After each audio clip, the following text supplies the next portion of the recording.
Salut les amis.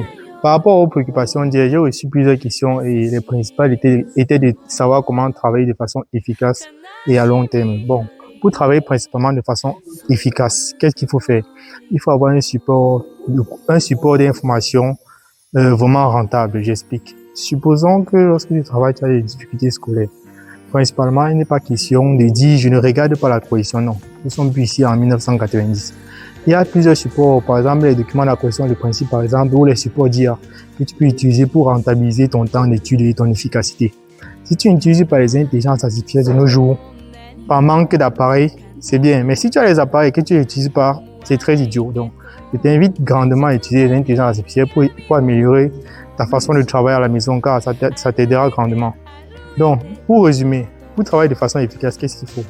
Il faut, supposons que tu es dans un document, par exemple, laissons l'intelligence artificielle de côté, vous êtes en cours lycée, et que tu dois travailler dans un document où il y a 20 exercices. Égal l'exercice 3, tu as des difficultés. Bon, s'il y a les corrections, je te conseille de regarder les corrections, d'apprendre et de continuer. Pourquoi je te dis ça? Tu vas certainement dire, bon, si je prends l'habitude de regarder les corrections, monsieur, je vais perdre ma capacité à raisonner devant l'exercice. Mais non, c'est faux. Dès que tu fais plus de la classe de troisième, ta capacité à penser est fixe. Pire encore si tu fais la classe de terminale, pire encore si tu es à l'université, ta capacité à penser est fixe. Si le fait de regarder une correction t'empêche de réfléchir de façon efficace, ça veut dire qu'il y a un problème chez toi-même. Le fait de regarder une solution ne peut pas t'empêcher d'exploiter ton quotient intellectuel de base au moment venu. Donc ça, c'est pas un critère vraiment valable. Ça, c'est pas une justification que tu pourrais utiliser. Ça, c'est pas juste. Donc, je t'invite à, si tu as une difficulté particulière, si tu peux y penser, pense-y. Si tu peux résoudre, il faut essayer de la résoudre. Mais, si tu ne peux pas, parce que lorsque tu lis une question, tu es capable de savoir de toi-même si tu peux répondre à la question ou pas. Si tu peux pas répondre à la question, regarde la correction, apprends et évolue. C'est tout. C'est pour ça que vous allez rendre compte qu'il y a certains enfants qui font 1 à 2 exercices peut-être en une soirée. Ou ça en toute une matinée, c'est pas nécessaire. Encore pire si tu as les solutions, c'est pas nécessaire. Et c'est où l'IA intervient. Grâce à l'IA, tu as toutes les solutions dont tu as besoin. Absolument toutes les solutions. Donc, qu'est-ce que je t'invite à faire? Je t'invite de vraiment utiliser des supports de cours. Même ton cahier de classe est une source d'information. Au point où si tu as une difficulté, tu vas regarder le cahier de cours. Mais pourquoi ne pas faire la même chose avec un bord? Pourquoi dire que non, si tu regardes trop la correction, ça va diminuer la capacité de réflexion? Non. Le gars fort, il y a fort. Ou là, ça, le gars moins, il y a moins. Tu as une façon de réfléchir qui peut évoluer et non régresser au cas où tu aurais utilisé un certain support pour travailler. Donc, je t'invite principalement et grandement à utiliser les supports de la correction de principe qui ont été faits pour ça. Tous les exercices ne sont pas corrigés. Donc, il y a des exercices en zone de recherche qui te permettront d'évoluer personnellement si c'est ça que tu souhaites. Mais je te conseillerais d'abord d'apprendre beaucoup d'exercices avec solution. Tu iras, si tu lis, si tu peux faire, tu le fais. Si tu peux réfléchir et le faire, tu réfléchis, tu le fais. Si tu ne peux pas le faire, tu regardes la correction, tu apprends, tu évolues. C'est comme ça qu'on apprend. Donc, et maintenant, pour travailler de façon efficace, supposons qu'un enfant s'est réveillé à minuit et va apprendre jusqu'à 6 heures. Je vais vous dire un truc qui est à peu près général, une étude que j'ai fait et testée avec plusieurs de mes camarades qui sont extrêmement intelligents. Tu ne peux pas apprendre de façon efficace pendant plus de 3 heures de temps.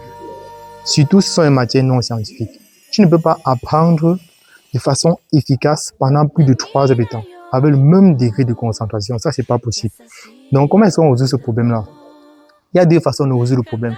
La première solution serait d'apprendre d'abord les matières pas très scientifiques pour ensuite capitaliser sur le scientifique qui vont te pousser à utiliser tes capacités visuelles, auditives et kinesthésiques à fond.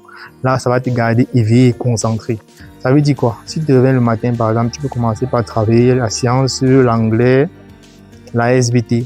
Et maintenant, lorsque tu vas sentir une certaine fatigue, tu pourras maintenant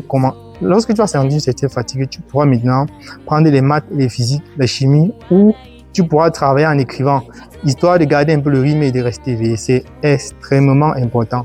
Maintenant, la deuxième solution, qui est la plus efficace, qui est celle que moi j'utilise, c'est de réinitialiser son temps maximal d'études. Ça veut dire quoi? Quand tu travailles à la maison, tu pourrais, si tu veux travailler pendant 1 heure de temps, tu pourrais travailler en section de 3 heures.